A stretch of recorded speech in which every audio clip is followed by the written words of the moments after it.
Everyone who is doing webinars knows that testimonials are your best proof for your success. You know you won't sell well in your webinar if you don't have testimonials that prove what you can do. The thing is that is both right and wrong. So let's take a closer look. I'm Janine Figoli, your out-of-the-box thinking webinar trainer and founder of the Spotlight Academy. And in this video, I show you how to use testimonials effectively to sell more and what to do if you don't have any yet. So stay tuned. I'm in webinars all the time and I see even big business gurus who can't resist turning the last part of the webinars into a cheerleading session. I even saw one that consisted of 15 minutes of stories about themselves, about 10 minutes of content, and 20 minutes of only testimonials. Come on. Anyone who is halfway intelligent should have understood after the third, fourth, or fifth testimonial whether this is something for them or not. So exaggerating doesn't make your offer any better. Most people rely on reading a testimonial word by word or letting them speak for themselves. Yes, you can do that once or twice, but it's better and above all, more effective for sales if you turn your testimonials into client stories and strategically sprinkle them in the right places in your webinar. And here's how. We start with the foundation. Here's everything about stories over statistics. So first, a mindset shift. People don't connect with results. They connect with the journey to the results. So a testimonial says, I got this result. A client story shows how they got it. We are going to structure this journey into 4 stations. For each client, you will tell the whole story, but you will put the focus on one of these 4 stations depending on where you are in your webinar. Here comes the start, where it's all about the pain and making a decision.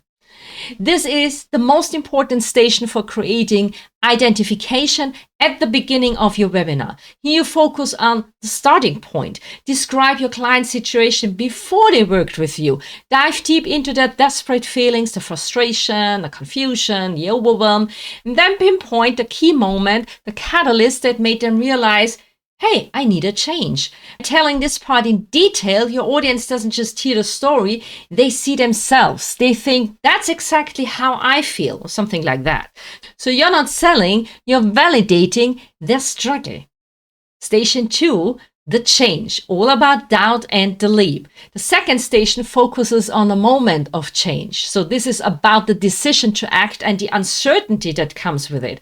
Why and how did this person decide to change? What was the feeling of taking that leap of faith?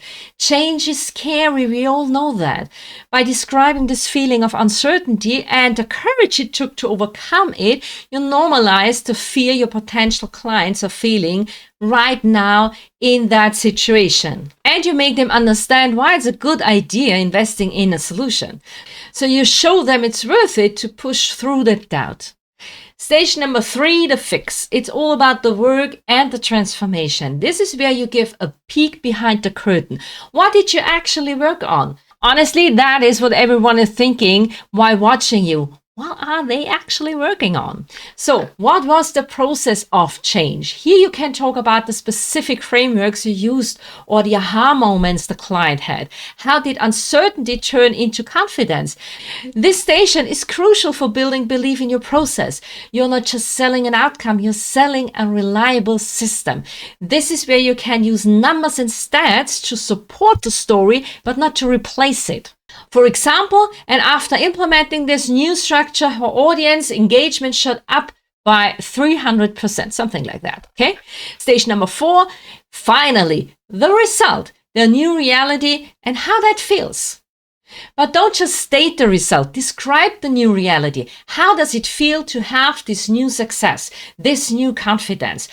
Talk about the feelings of joy, security, and the freedom that your work has brought. This is where you paint the picture of the after state that your audience desires. You're not just selling a business result, you're selling a better life, a better feeling, a better situation. This is perfect to use right before you introduce your offer. Now you might be thinking, this is great, but what if I don't have client stories yet?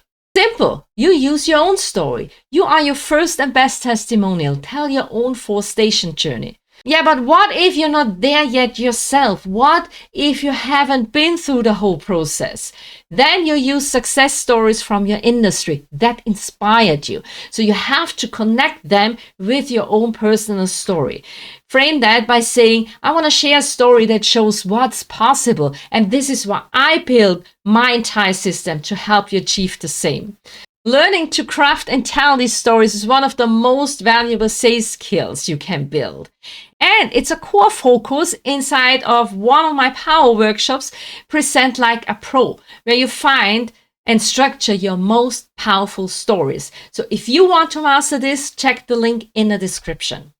So stop the hype show, stop listing boring testimonials, and start telling strategic client stories. Take your audience on a journey through the 4 stations: the start, the change, the fix, and the result. That is how you sell with soul and not with hype. My name is Janine Figoli, and you've been watching the Spotlight Academy, and now go and make your sale.